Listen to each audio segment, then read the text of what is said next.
Shalom, bien-aimés dans les Seigneurs. Nous nous excusons parce que nous avons quelques petits soucis. Donc, je ne sais pas pourquoi on a eu ces petits soucis. Donc, voilà, nous croyons que le Seigneur nous sera favorable. Donc, nous avons un petit retard parce que nous avions quelques difficultés de se faire lancer. Et maintenant que tout est en ordre, nous vous saluons dans le nom précieux et glorieux de notre Seigneur. C'est votre serviteur, le pasteur Philippe Mukenge, pour votre émission Que la Bible parle, une émission qui vous est présentée tous les lundis, tous les mercredis à partir de 20 heures. Donc nous sommes mercredi. Voilà, nous allons pouvoir répondre aux questions qui nous sont posées, aux questions que nous nous posons, aux préoccupations qui sont les nôtres. Que le Seigneur vous bénisse. Nous saluons la sœur Cathy, la sœur Sylvie, le bien-aimé Christian, le bien-aimé Adèle. Nous saluons la sœur Bibiche. Nous saluons le bien-aimé Jean-Marie, Jean-Didier, le bien-aimé Gabin. Nous saluons la sœur Bia. Nous saluons la sœur Judith. Nous saluons la fille de la grâce. Nous saluons la sœur Betty, le frère Jules. Nous saluons tous ceux qui sont fidèles et qui nous suivent au travers les médias pour pouvoir réellement communier avec le Seigneur. Nous saluons aussi tous les bien-aimés qui vont nous regarder sur YouTube. Que Dieu vous soit favorable. Salutations à notre frère Jojo. Que le Seigneur vous soit très très favorable. Que Dieu, créateur du ciel et de la terre, de l'univers visible et invisible, le maître des temps et des circonstances, puisse réellement accorder à chacun, selon ses besoins, assister tout un chacun dans sa situation, dans ses difficultés, assister tout un chacun dans ses activités et entreprises, afin que la réussite, la prospérité soit le partage de tout un chacun de nous. Dieu a dit de pouvoir demander, il nous sera donné. Que le Seigneur vous donne la force, l'intelligence, la capacité de pouvoir réellement produire, travailler, afin de pouvoir réellement recevoir la bénédiction de la part du Seigneur. Que Dieu puisse vous assister dans vos foyers, qu'il puisse vous assister réellement dans vos maisons, que le Seigneur puisse vous accorder ce dont vous avez besoin dans le nom puissant et glorieux de notre Seigneur Jésus. Donc, aujourd'hui, nous allons répondre aux questions. Donc, la fois passée, lorsque nous étions en train de pouvoir parler, la sœur fille de grâce a posé la question pour savoir, parce que nous avions dit que le Saint-Esprit en nous, n'est-ce pas, normalement ne nous permet pas de pouvoir le prier. Donc la question nous a été posée, donc on va répondre et nous répondrons aussi à la question de notre sœur Bibiche qui nous a posé la question de savoir si le Dieu qui a aimé les uns et haï les autres, et ceux qui ont manqué l'amour de Dieu, est-ce qu'ils ont une part en cela, ou c'est simplement l'élection de Dieu, c'est simplement la décision de Dieu lui-même. Donc on va essayer de répondre à ces questions. Il y a la sœur Betty de la Corée du Sud qui nous a posé la question de savoir que l'homme et la femme étaient nus, ils n'en avaient point honte. Comment est-ce que lorsque ils vont manger l'arbre de la connaissance du bien et du mal, ils vont se rendre compte qu'ils étaient nus. Donc elle essaie de comprendre ces deux écritures-là. Donc on va peut-être se limiter à ces trois questions si le Seigneur nous accorde réellement le temps de pouvoir y répondre, on va y répondre. Sinon, je pourrais, donc les deux premières questions sont les premières questions qui sont prioritaires qu'on va pouvoir essayer de pouvoir répondre. Voilà, bien aimés dans les Seigneurs, nous croyons que Dieu est bon et que lorsque il y a une question, c'est que Dieu a une réponse. Et nous croyons que c'est lui qui est l'enseignant par excellence, car dans cette alliance, il est dit aucun enseignera son concitoyen, mais tous connaîtront le Seigneur parce que le Seigneur mettra ces commandements dans leur esprit et dans leur cœur. Donc nous croyons que c'est Dieu qui est l'enseignant par excellence. Ah, voilà. Donc, je sais, vous allez m'excuser, c'est vrai, donc, parce que l'appareil que j'utilise ici, le problème, c'est le problème de son. Donc, l'autre ne lançait pas l'image. Donc, je ne sais pas si j'ose un peu la voix. Donc, si on pourra m'écouter. Attendez, je vais essayer de pouvoir mettre le micro. Sinon, parce que je sais que ça faisait longtemps que je vais mettre le micro, après quoi je vais, si encore le son qui n'est pas bon, vous me faites signe. Donc j'ai mon micro que je vais essayer de pouvoir mettre. Voilà.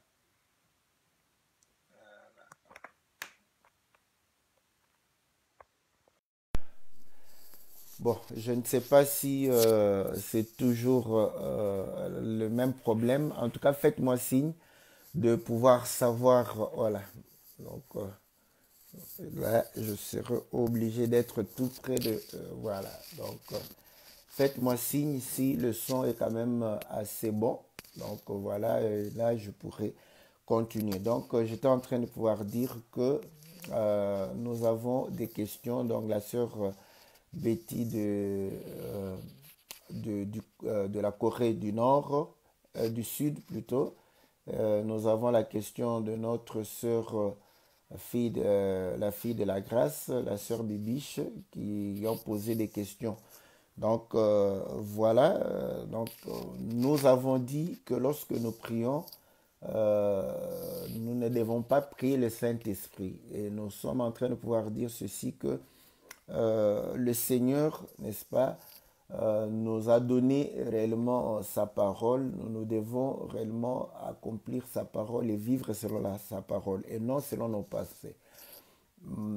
Pourquoi certains prient le Saint-Esprit? Donc, je ne sais pas pourquoi, mais la Bible dit que nous sommes fondés sur les enseignements des prophètes et des apôtres. Jésus-Christ étant la pierre angulaire. Donc, nous avons comme exemple les apôtres qui nous ont précédés dans la foi. Donc, lorsque nous faisons les choses, nous avons deux possibilités de pouvoir voir les enseignements des apôtres, les parler, donc, et puis regarder leur vie. Donc, la vie des apôtres, c'est un enseignement. Donc, vous allez comprendre que, bon, jusque maintenant, parce que peut-être que je n'ai pas fait attention, mais je crois très bien que lorsque je lis ma Bible, je n'ai pas vu où les apôtres ont prié le Saint-Esprit. Donc voilà, ça c'est déjà un élément. Donc les apôtres n'ont pas prié le Saint-Esprit. Donc par exemple, Saint-Esprit, donne-moi de la force, donne-moi la joie, donne-moi l'intelligence, Saint-Esprit, assiste-moi, accompagne-moi, Saint-Esprit, descend. Donc, j'ai pas vu ça. J'ai pas vu, donc c'est déjà une indication. Maintenant, d'où vient que les gens prient le Saint-Esprit? Vous allez comprendre que, en fait, les gens prient le Saint-Esprit parce que il y a un enseignement, n'est-ce pas, qui fait que qu'on puisse avoir trois dieux en un. Voilà. Donc, Dieu le Père, Dieu le Fils, Dieu le Saint-Esprit. Or, Dieu, il est objet d'adoration. Donc, Dieu doit être adoré. On adore Dieu, on prie Dieu, on loue Dieu. Donc, ça prouve maintenant, pour qu'il y ait équilibre, nous prions le Père, nous prions le Fils, nous devons prier le Saint-Esprit. Ça, c'est la logique, n'est-ce pas, du fait de croire qu'il y a trois dieux et que chacun de Dieu a droit, n'est-ce pas, à l'adoration, à la louange. Voilà pourquoi il y a des cantiques adressés au Père, il y a des cantiques adressés au Fils, il y a des cantiques aussi adressés au Saint-Esprit. Ça, c'est la logique. Et il y a des gens qui confessent que Jésus-Christ est Dieu, c'est lui le Père, c'est lui le Fils, c'est lui le Saint-Esprit. mais il chante le Père, il chante le Fils, il chante le Saint-Esprit. Il prie le Père, il prie le Fils, il prie. Donc, ça, ce sont des séquelles de la Trinité. Donc, moi, en tout cas, c'est la logique. Moi, j'ai été réellement éduqué dans cette théorie de la Trinité. Donc, je sais que nous prions le Père, nous devons aussi prier le Fils, nous devons aussi prier le Saint-Esprit, afin qu'aucun de Dieu ne soit lésé par rapport à la manière dont nous les servons. Quoi qu'on vient, on va pouvoir dire que les trois sont un. Donc ça, c'est exactement ce que nous voyons, n'est-ce pas, les gens pouvoir faire. Or, écoutez, même le Seigneur, lorsque il était en train de pouvoir dire à ses disciples que qui de vous, lorsqu'on va lui demander un pain, il va donner la pierre. Qui de vous, lorsqu'on lui demandera des œufs, va pouvoir donner des scorpions. Quand on demandera le poisson, il va pouvoir donner le serpent.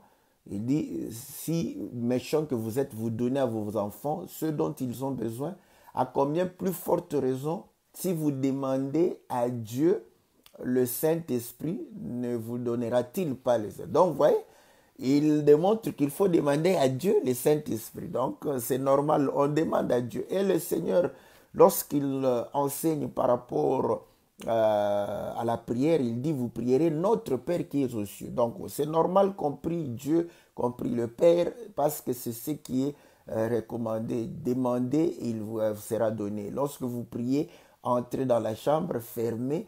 Votre Père est dans le lieu secret, il vous exaucera et il va pouvoir réellement vous bénir. Donc nous comprenons que prier Dieu, c'était tout à fait normal. Mais écoutez, le Seigneur va pouvoir les enseigner à pouvoir prier Dieu, à pouvoir prier le Père, celui qui est dans le cieux.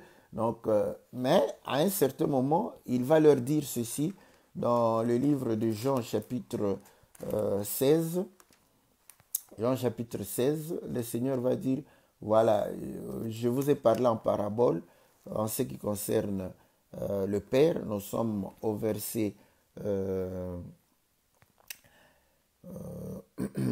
voilà, je suis au verset, je commence au verset 19. Jésus, sachant qu'il voulait l'interroger, leur dit, vous vous questionnez les uns les autres sur ce que j'ai dit, encore un peu de temps et vous ne me verrez plus, puis encore un peu de temps, vous me verrez. En vérité, je vous le dis, vous pleurerez et vous vous lamenterez, le monde se réjouira, vous serez dans la tristesse, mais votre tristesse sera transformée en joie. La femme, lorsqu'elle enfante, a de la tristesse parce que son heure est venue. Quand elle a donné le jour à l'enfant, elle ne se souvient plus de sa douleur à cause de la joie de ce qu'un homme soit venu au monde. Vous donc aussi, vous avez maintenant de la tristesse, mais je vous verrai de nouveau. Votre cœur se réjouira et nul ne vous ôtera votre joie. En ce jour-là, vous ne m'interrogerez plus sur rien. En vérité, je vous le dis, ce que vous demanderez au Père, il vous le donnera en mon nom. Donc, demandez au Père, il vous le donnera en mon nom. Jusqu'à présent, vous n'avez rien demandé en mon nom. Demandez et vous recevrez afin que votre joie soit parfaite. Je vous ai parlé ainsi en parabole. L'heure vient où je ne vous parlerai plus en parabole, mais où je vous annoncerai ouvertement ce qui concerne le Père. En ce jour-là, vous demanderez en mon nom et je ne vous dis pas que je prierai le Père pour vous. Voilà. Donc là, il démontre que maintenant, je disais que si vous demandez, je prierai le Père afin qu'il vous donne en mon nom, c'est-à-dire je suis le canal par lequel votre prière passe. Mais il dit qu'en ce jour-là, je ne dis pas que je prierai, n'est-ce pas, le Père. Donc, il ne va plus prier le Père pour vous, car le Père lui-même vous aime parce que vous m'avez aimé et que vous avez cru que je suis sorti d'auprès de Dieu. Je suis sorti du Père et je suis venu dans le monde. Maintenant, je quitte le monde et je vais vers le Père. Donc, vous allez comprendre que Là, le Seigneur démontre que quand vous me demandez, je vous donnerai. Donc, le Seigneur démontre à suffisance qu'on peut lui demander. On peut adresser des prières au Seigneur directement et il va pouvoir répondre parce qu'il démontre que c'est lui qui répond directement à nos prières. Mais maintenant, vous allez voir que nulle part, il y a une instruction où nous devons demander au Saint-Esprit. Il n'y en a pas. Maintenant, vous allez comprendre que la difficulté qu'ont les trinitaires de pouvoir, parfois les trinitaires de croire, ils croient que Jésus est Dieu, mais ils ne croient pas qu'il est le Père. Pourquoi ils ont cette difficulté? Parce qu'ils se posent la question pour dire que mais, s'il était le Père, pourquoi il priait? Voilà, la question est valable. C'est une bonne question. Il était le Père, mais pourquoi il priait?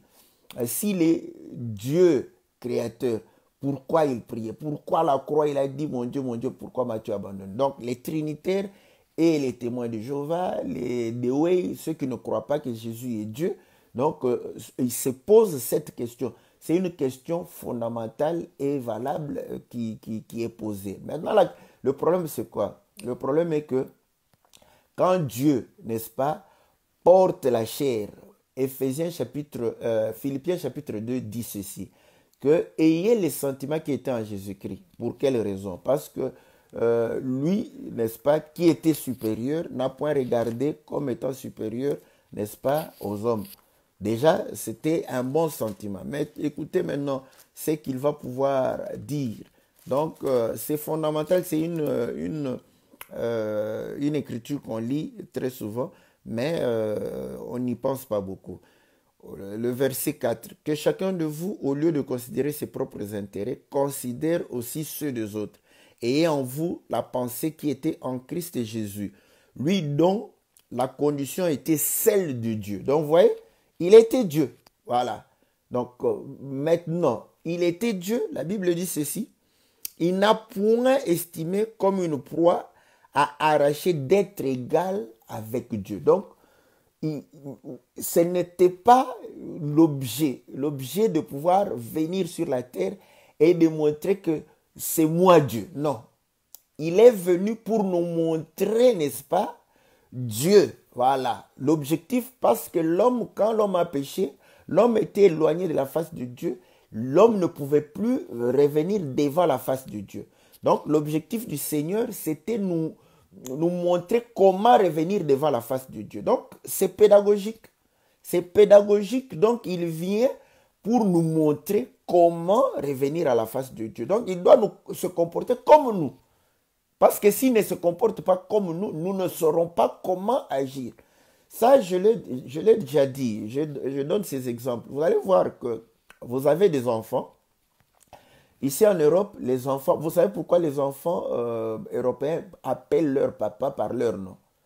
C'est parce que la maman appelle son mari par son nom.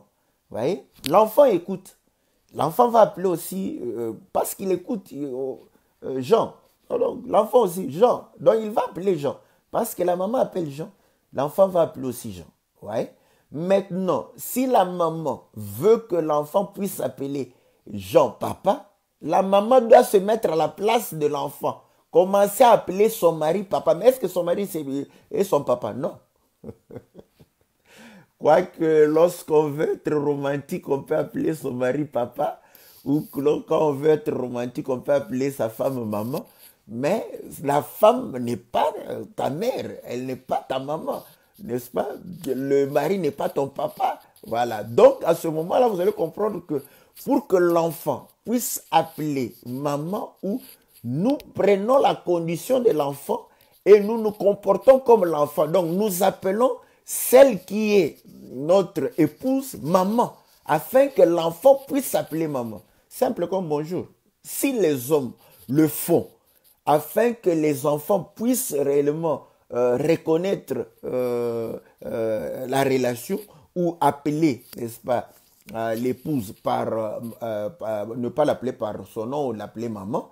Donc à ce moment, vous allez comprendre que c'est la même chose. Le Seigneur est venu nous montrer le chemin. Il est venu nous montrer que nous devons prier. Donc il doit prier afin de nous montrer comment prier. Voilà pourquoi si les disciples ont demandé au Seigneur de leur enseigner à prier, parce qu'ils voyaient le Seigneur prier, Si vous croyez que le Seigneur ne priait pas, à ce moment, il n'allait pas se dire que, bon, à quoi bon prier parce que lui-même ne prie pas. Donc voilà, donc, tout ce que nous désirons, nous l'obtiendrons. Donc, ils ont demandé au Seigneur de pouvoir prier parce qu'ils voyaient le Seigneur prier. Maintenant, vous allez comprendre que s'il ne gênait pas, parce que vous allez comprendre que le Seigneur ne gênait pas.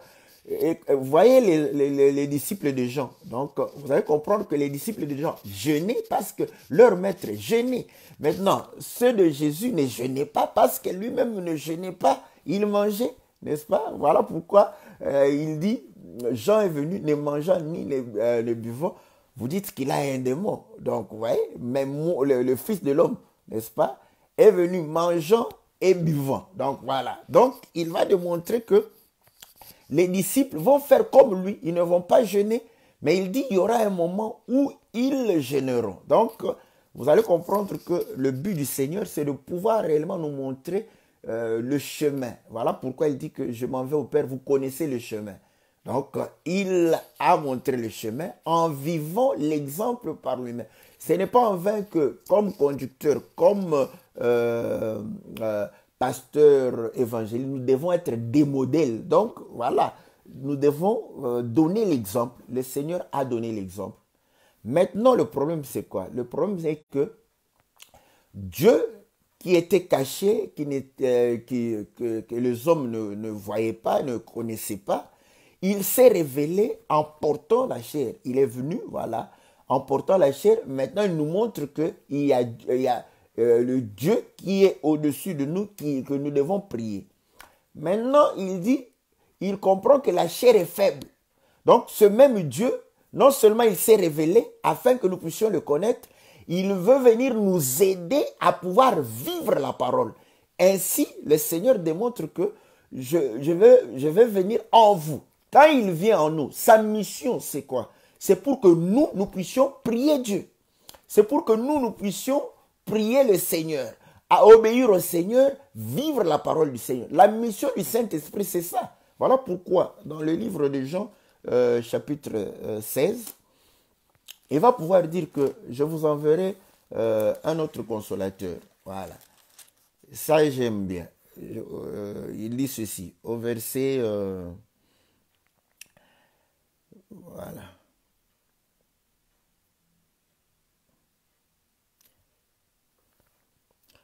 Je suis au verset 23. En ce jour-là, vous ne m'interrogerez plus sur rien. En vérité, je vous le dis, ce que vous demanderez au Père, il vous donnera en mon nom. Ah, ça, je l'avais déjà lu. Attendez,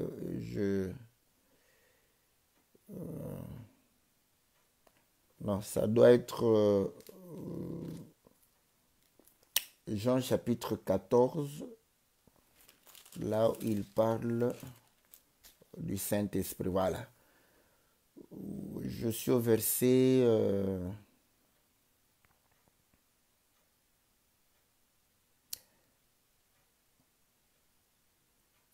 je commence au verset 15, parce qu'ici, je n'ai pas ma Bible habituelle. Je vais lire jusqu'à ce que je vais retrouver l'écriture que je voudrais réellement donner.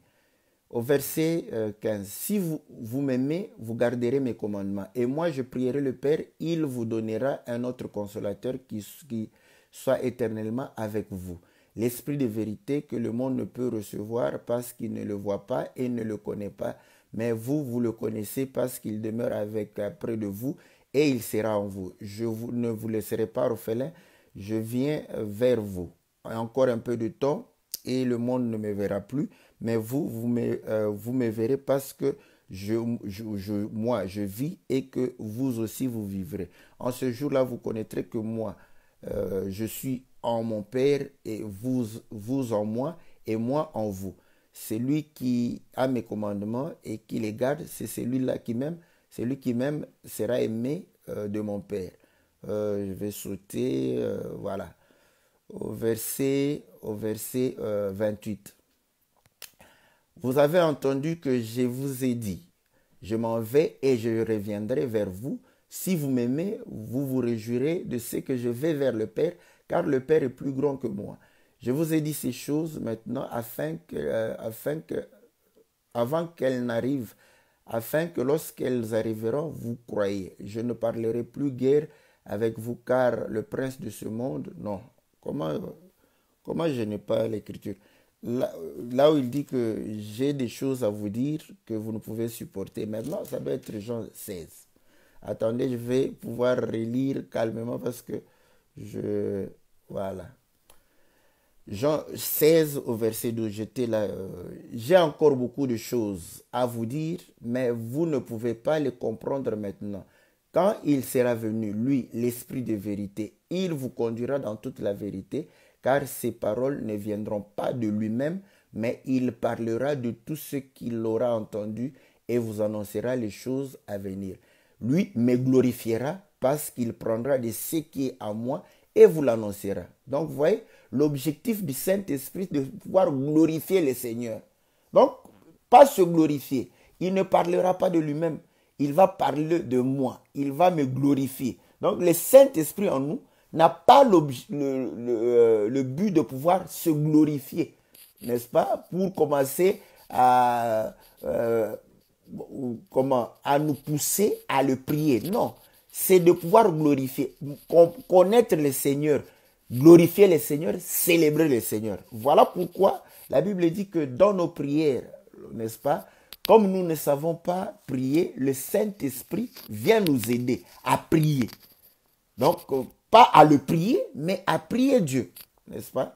Je crois que c'est dans le livre de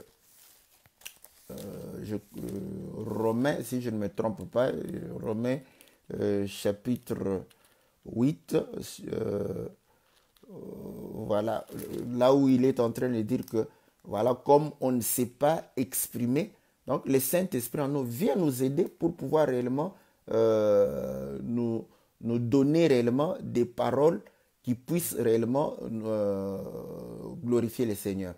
Romains chapitre 8, verset 26. De même aussi, l'Esprit vient au secours de notre faiblesse, car nous ne savons pas ce qu'il convient de demander dans nos prières. Mais l'Esprit lui-même intercède par des soupirs inexprimables. Voilà, le Saint-Esprit en nous intercède. Intercède pour parler à qui? Pour parler à Dieu. Voilà. Donc, écoutez, lorsque le Seigneur amena Pierre, Jean et Jacques pour l'accompagner dans la prière, il va dire, quand il va les trouver en train de pouvoir dormir, il va leur dire que l'esprit est disposé, la chair est faible. Ouais? Donc, quand le Saint-Esprit vient en nous, quand l'Esprit est en nous, c'est pour aider notre faiblesse, la faiblesse de la chair. Car nous ne savons pas ce qu'il faut demander dans nos prières. Demandez à qui? Demandez à Dieu. Demandez à qui? Demandez à Jésus. Vous n'avez pas demandé en mon nom. Donc, on n'a pas dit de demander au Saint-Esprit. Demandez au Père, demandez au Seigneur Jésus. Et le Saint-Esprit, sachant que la chair est faible, vient nous aider à pouvoir intercéder. Mais quand même le Saint-Esprit parle au travers nous, n'est-ce pas, sans que nous puissions utiliser notre intelligence, le Saint-Esprit glorifie Dieu. Rappelez-vous, lorsqu'ils ont reçu le Saint-Esprit à la Pentecôte, ils les entendaient en train de glorifier Dieu, pas de glorifier le Saint-Esprit. Lisons l'Écriture. Actes chapitre 2. Actes chapitre 2.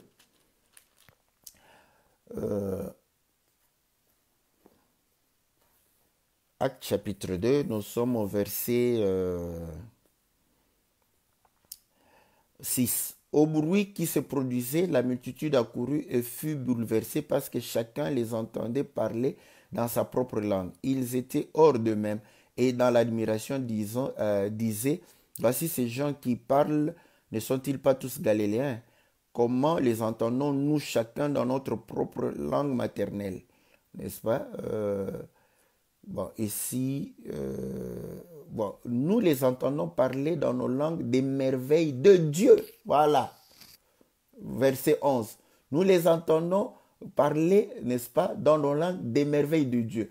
Donc la version que j'avais, nous les entendons glorifier le Seigneur. Lisez partout, vous allez voir que les gens étaient en train de parler en langue, c'est-à-dire leur intelligence ne fonctionne plus. C'est le Saint-Esprit qui parle en eux, mais le Saint-Esprit, quand il parle en quelqu'un, il glorifie Dieu. Vous ne verrez jamais, je ne sais pas, prenons acte 16. Si cela va pouvoir, voilà, acte, est-ce que c'est 16 ou 18? 18, là où Paul, voilà, Paul, voilà. Au verset,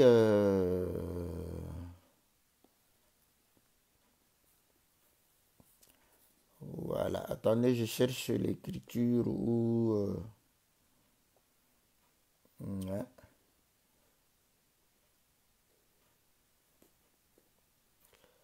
Il demeura au retour de Paul, ensuite il prit congé, voilà.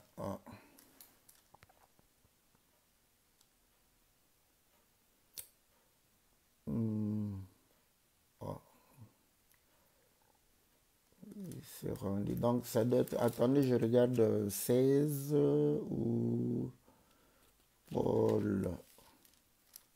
Non, non. Là où Paul est en train de pouvoir réellement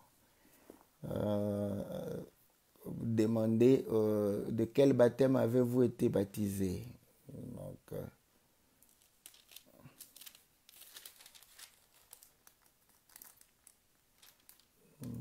je vais chercher l'écriture. Parce que je cherche là où... En tout cas, excusez-moi parce que ma Bible ici, la Bible de pasteur ici, j'ai des difficultés de retrouver mes repères. Je ne retrouve pas ma Bible, ça fait un certain temps, je ne sais pas où je l'ai mis. Donc, si je ne trouve pas, je vais pouvoir réellement évoquer l'écriture parce que j'en suis très sûr. Quand Paul va retrouver les gens, il va leur poser la question de quel baptême avez-vous été baptisé? Ils vont dire le baptême de Jean et il va pouvoir leur dire que Jean a baptisé, n'est-ce pas, du baptême de repentance, disant de croire à celui qui vient. Et acte 19, ok, 3, merci. Merci bien aimé, comme ça. Voilà. Ok. Sur ces paroles, je suis au verset 5. Ils furent baptisés au nom du Seigneur Jésus. Paul leur imposa les mains et le Saint-Esprit vint sur eux. Ils se mirent à parler en langue et à prophétiser. Tous ces gens étaient au nombre de 12 environ. Ah, ici, bon, j'avais besoin de l'écriture où on dit que on les entend parler, n'est-ce pas, glorifier le Seigneur, dire des merveilles de Dieu. Donc, quand les gens ont le Saint-Esprit, ils vont pouvoir réellement, n'est-ce pas, glorifier le Seigneur. Non pas commencer à pouvoir parler en glorifiant le Saint-Esprit. Non.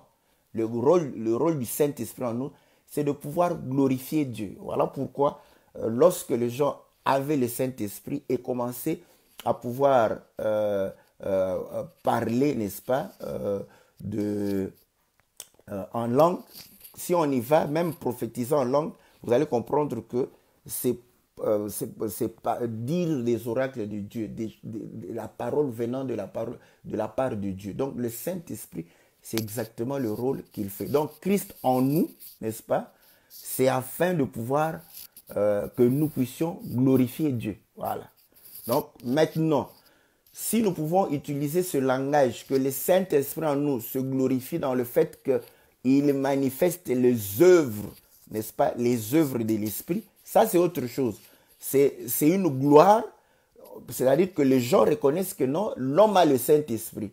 Voilà. Mais ce n'est pas que le Saint-Esprit va commencer à pouvoir se glorifier dans ces termes que oh, toi Saint-Esprit, Esprit supérieur, Esprit.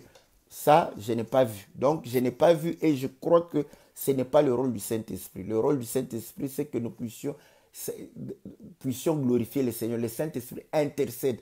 Donc, lorsque le Saint-Esprit nous permet de parler avec notre intelligence, c'est pour glorifier Dieu. Comme lorsqu'il nous utilise sans notre intelligence, il glorifie Dieu. Donc, voilà. Donc, ça, nous le disons avec n'est-ce pas, les Écritures à l'appui. Nous n'avons pas de modèle où les apôtres ont prié le Saint-Esprit de la manière dont les hommes prient aujourd'hui le Saint-Esprit. On n'a pas ce modèle-là. Donc, on n'a pas le modèle où, n'est-ce pas, un des disciples l'a fait, où le Saint-Esprit, en utilisant un homme, commençait à parler de lui-même.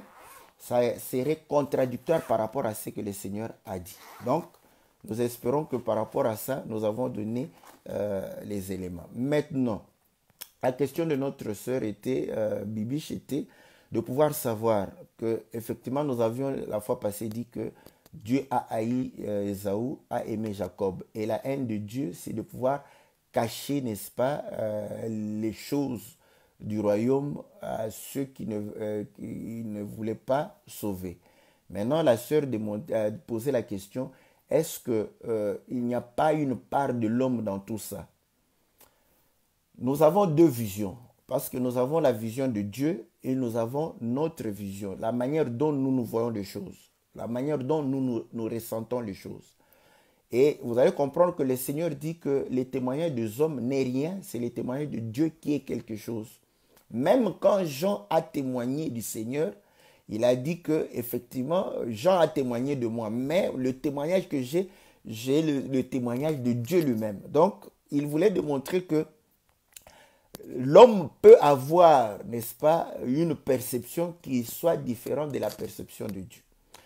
Comme on le disait, je crois que nous avons démontré que, je ne sais pas dans quelle circonstance, mais je venais de pouvoir le dire récemment, que le Seigneur a été celui qui a respecté toute la loi, n'est-ce pas? Mais cependant, le Seigneur fut tué. On doit se poser la question, comment le Seigneur peut mourir? Car nous savons que la mort est réellement la conséquence du péché. Mais comment le Seigneur qui n'a point péché pouvait-il être condamné? Il faut se poser ces questions-là. Maintenant, pour qu'il soit condamné, on doit réellement le juger coupable. Maintenant, qui juge le Seigneur coupable? Ce sont les hommes. Voilà pourquoi vous allez comprendre qu'on l'a amené chez Caïphe. On l'a amené chez Hérode. On l'a amené aussi chez Pilate. Maintenant, Hérode va pouvoir renvoyer chez Caïphe. Caïphe va renvoyer chez Pilate. Pilate va trouver qu'il n'avait rien. Donc, on a quand même un homme qui a trouvé que non, il n'a rien fait. Et c'est normal, les hommes scientifiques vont dire que bon, il est jugé par rapport à la loi romaine. Parce que par rapport à la loi romaine, il a trouvé qu'il n'avait rien fait. Mais Pilate était au courant aussi de la loi juive. Voilà pourquoi il va pouvoir essayer de libérer le Seigneur au travers le fait de libérer, n'est-ce pas, un prisonnier pendant la fête. Donc, il va mettre Barabbas et le Seigneur afin que le Seigneur qu'on choisisse. Il se disait que comme il est innocent, peut-être que les gens vont pouvoir demander, parce que Barabbas était un bandit reconnu par tous. Donc, mais quand il arrive chez Caïphe, vous allez comprendre que ceux-là, n'est-ce pas, vont le condamner. Pourquoi? Parce qu'ils vont faire un jugement. Ils vont faire un jugement d'homme pour le condamner. Selon les hommes, vous allez comprendre que selon la pensée humaine, il est condamnable. Mais selon Dieu, il n'a point péché, il n'a point commis de péché, donc il est innocent. Donc nous avons le Seigneur, quand on le juge, Dieu le juge innocent. Mais les hommes le jugent coupable. Voilà pourquoi, même Caïphe qui l'a condamné, il va pouvoir recevoir des accusations par rapport à la loi, mais aucune d'elles n'était valable. Maintenant, il va lui poser la question, bon, dis-nous si tu es le Christ, le Fils du Dieu. Dès qu'il l'a, d'ailleurs il a dit que tu l'as dit, il va dire, nous n'avons plus besoin d'autres témoignages. Il a blasphémé. Donc, ils vont le traiter de blasphémateur. Donc nous comprenons que nous avons cette vision des hommes et la vision de Dieu. Maintenant, par rapport à Dieu, vous allez comprendre que Paul répond à cette question. Je prends d'abord la position de Dieu. Paul a répondu à cette question. Romains chapitre 9. Romains chapitre 9. La Bible dit ceci. Il était en train de parler, n'est-ce pas,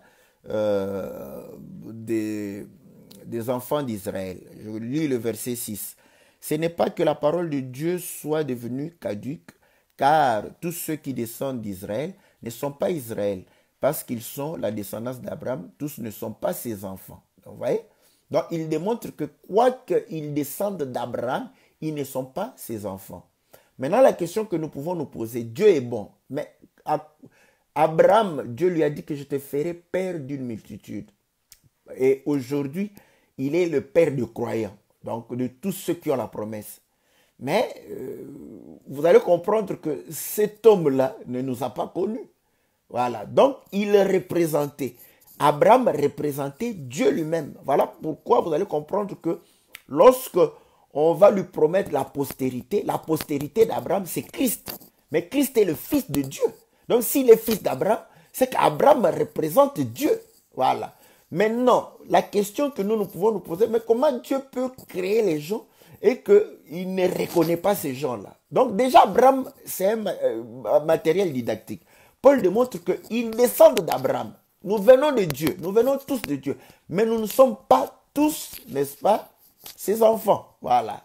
Or, pour être ses enfants, la Bible dit que la parole était avec Dieu, la parole était Dieu. En elle était la vie était la lumière des hommes. Cette lumière est venue chez les siens ne l'ont pas reçue. À tous ceux qui l'ont reçu. Donc, ceux qui ont reçu la lumière, cette lumière leur a donné la capacité de devenir enfants de Dieu. Donc, vous voyez, c'est le Seigneur qui fait de nous ses enfants. Voilà. Donc, maintenant, nous comprenons que Paul est en train d'expliquer comment appartenir à Abraham, appartenir à la maison d'Israël. Et il dit, parce qu'ils sont la descendance d'Abraham, tous ne sont pas ses enfants. Mais il est dit, en Isaac, tu auras une descendance appelée de ton nom. C'est-à-dire, ce ne sont pas les enfants de la chair qui sont enfants de Dieu, mais ce sont les enfants de la promesse qui sont comptés comme descendance. Voici en effet la parole de la promesse. À cette même époque, je reviendrai, Sarah aura un fils. Bien plus, il en fit ainsi de Rebecca qui conçut seulement d'Isaac, notre père, car les enfants n'étaient pas encore nés et ils n'avaient fait ni bien ni mal. Pourtant, afin que les desseins de Dieu demeurent selon l'élection qui dépend non des œuvres, mais de celui qui appelle, il le dit à Rebecca, l'aîné sera assujetti au plus jeune, selon qu'il est écrit, j'ai aimé Jacob, j'ai haï Ésaü. Donc, Paul répond qu'avant même que ses enfants ne naissent, n'aient commis une œuvre quelconque, Dieu avait déjà choisi Jacob.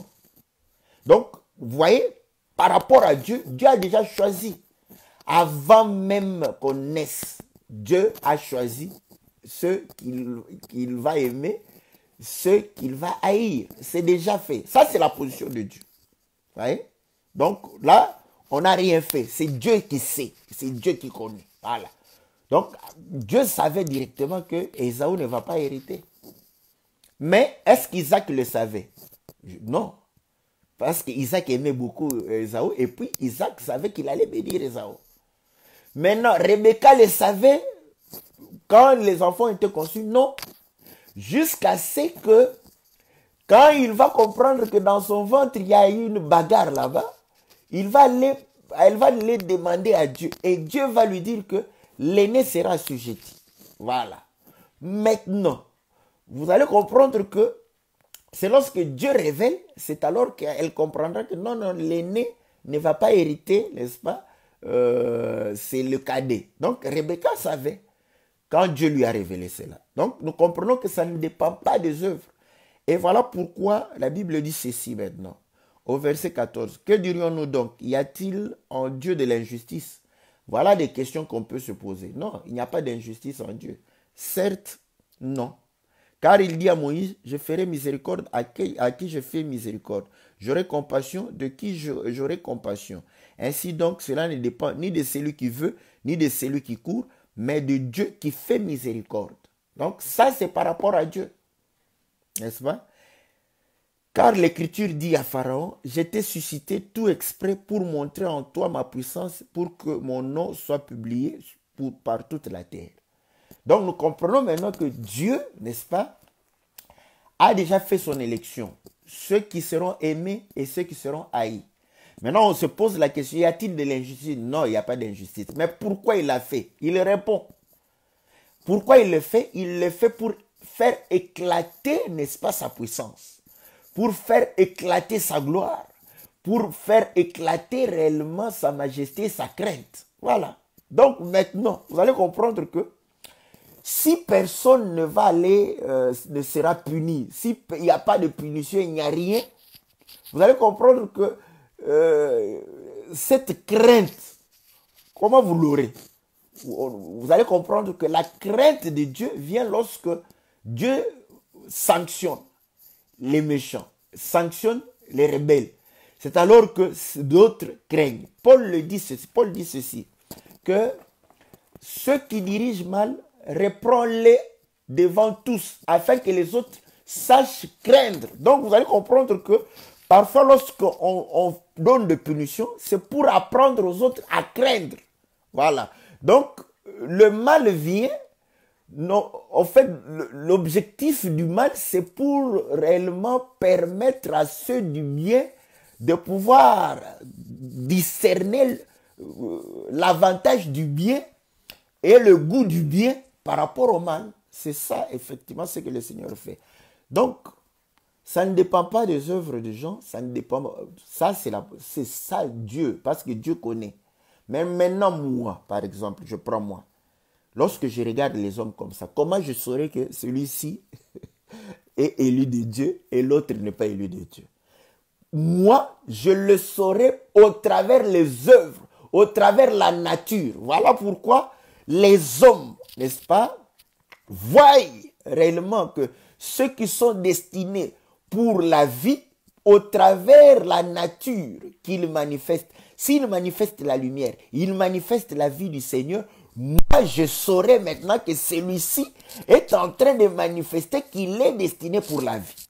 Maintenant, s'il manifeste la méchanceté, je vais me dire que mais celui-ci, s'il continue dans cette nature, ne va pas voir la gloire de Dieu. Donc, vous voyez que nous, les hommes, nous avons besoin des œuvres pour pouvoir comprendre si l'homme a été choisi ou pas. Voilà pourquoi vous allez comprendre maintenant que, afin que Dieu ait raison, les œuvres, n'est-ce pas? Parce que Dieu nous a choisis. La Bible dit qu'il a préparé les bonnes œuvres dès avant la fondation du monde. Pourquoi? Pour que nous puissions les pratiquer. Donc les œuvres, ce n'est pas nous qui les fabriquons. Dieu les a préparées pour nous. Donc il a préparé les bonnes œuvres pour nous. La gentillesse, le secours, la solidarité, la libéralité, toutes les bonnes œuvres là. Dieu les a préparées pour ses enfants. Donc nous comprenons que lorsque nous pratiquons ces œuvres, nous témoignons, n'est-ce pas, de l'amour de Dieu. Mais celui qui ne pratique pas ces œuvres témoigne le manque d'amour que Dieu. Et c'est là où nous comprenons maintenant. Et nous, comme les hommes, quand nous allons juger, nous allons comprendre que l'homme est responsable. Vous voyez? Donc nous donnons, parce que nous n'allons pas condamner Dieu. Quand Dieu le condamne, nous trouvons que c'est justifié. Pourquoi? Parce que l'homme a mal agi. Vous voyez, vous comprenez? Vous comprenez comment est-ce que... Maintenant, nous voulons prendre notre jugement comme étant le jugement de Dieu. C'est ça l'erreur de beaucoup d'entre nous. Notre jugement, ce n'est pas le jugement de Dieu. Nous voyons les choses après, mais Dieu les voit avant. Avant même qu'on fasse quelque chose, Dieu sait déjà. Dieu connaît. Dieu a vu déjà bien avant. Donc, vous allez comprendre que maintenant, nous jugeons qu'après avoir vu les œuvres, après avoir vu le parcours. Voilà pourquoi la Bible dit que voyez la manière dont ceux qui vous ont précédé dans la foi. Donc, vous voyez, nous les voyons a posteriori. Donc, après qu'ils aient vécu. Abraham a vécu, Isaac a vécu, Jacob a vécu. Nous avons vu comment ils ont vécu. Là, nous pouvons témoigner qu'ils étaient des dieux. Maintenant, aujourd'hui, pourquoi? Vous savez que je vous dis que vous pouvez me douter de moi, que je parle au nom du Seigneur, que je suis un serviteur. C'est votre droit. C'est votre droit. Pourquoi? Parce que vous devez voir les paroles que je suis en train de prononcer doivent être conformes aux Écritures. Vous voyez? Donc vous devrez, parce que c'est comme ça. Moi aussi, quand j'entends quelqu'un, je dois le vérifier par rapport à ce qu'il sort de sa bouche, par rapport à ce qu'il est en train de vivre. C'est comme ça que je peux faire ce jugement-là. Mais s'il ne dit rien, il ne fait rien, comment je le jugerai? Moi, un homme, je suis incapable de pouvoir le juger. Mais si Dieu me révèle, parce que tu peux ne rien faire, ne rien dire. Si Dieu me révèle, car Dieu sonde les cœurs, voilà. Si Dieu me révèle, c'est là, à ce moment que je pourrais te dire, quoique tu n'as rien fait, je peux te dire que non, Dieu me révèle que tu as de mauvaises intentions, tu agis mal, malgré que tu t'étais maintenant, tu as mal agi. C'est comme Anania et Saphira, vous voyez? Si Dieu n'avait pas révélé à Pierre, Pierre n'aurait pas su ce qu'ils avaient fait. Vous voyez? Donc, parce que nous les hommes, ce sont les œuvres qui témoignent pour nous si l'homme est en train de pouvoir manifester la nature de Dieu ou pas. Donc, vous allez comprendre que tout sera correct. Pharaon, Dieu l'a suscité. Maintenant, Dieu envoie Moïse. Mais pour Moïse, lisez la Bible, Dieu dira à Moïse, vous voyez, pour que Moïse ne se décourage pas, Dieu dira à Moïse, ne t'en fais pas. Quand tu parleras, moi-même, je vais endurcir son cœur. Donc Moïse, quand il venait, il parlait, Pharaon va dire, oh oui, d'accord, ça va, je vais le faire. Dès qu'il tourne le dos, Dieu endurcit son cœur et il ne le faisait pas. Moïse n'était pas étonné, vous voyez. Mais pourquoi il a fait? Dieu révèle afin que je le frappe, afin que je manifeste ma puissance. Donc, maintenant que Dieu a frappé Pharaon, est-ce que nous pouvons condamner Dieu? Non. Parce que Pharaon n'a pas obéi. Voilà pourquoi il a été frappé. Donc, vous allez comprendre que nous, les hommes, nous ne pouvons pas condamner Dieu parce que l'acte de Dieu va être justifié. Judas, le Seigneur savait, avait même que... Mais quand il a vendu, et qu'il est allé se pendre, il va en enfer. C'est normal. Il a vendu le Seigneur. En plus, au lieu, n'est-ce pas, de se repentir, il s'est repenti. Ah, le Seigneur, parce qu'il s'est repenti tout en se tuant. Or, la Bible dit que celui qui détruit le corps, Dieu le détruira. Donc, tout droit en enfer. Ainsi, tous ceux qui se suicident. Vous voyez, maintenant, je peux dire, quand quelqu'un se suicide, je peux dire que cet homme ira en enfer. Il ira en enfer, que vous le vouliez ou non. Parce qu'il s'est suicidé. Donc, il ira en enfer. Mais avant qu'il ne se suicide, je ne peux rien dire. Moi, un homme, je ne peux rien dire. Donc, voilà comment nous pouvons comprendre. Maintenant, nous avons une perception, mais le témoignage de Dieu est plus grand que notre témoignage. Dieu sait tout. Dieu connaît tout. Dieu sait ce qui va nous arriver. Donc, rien ne le surprend.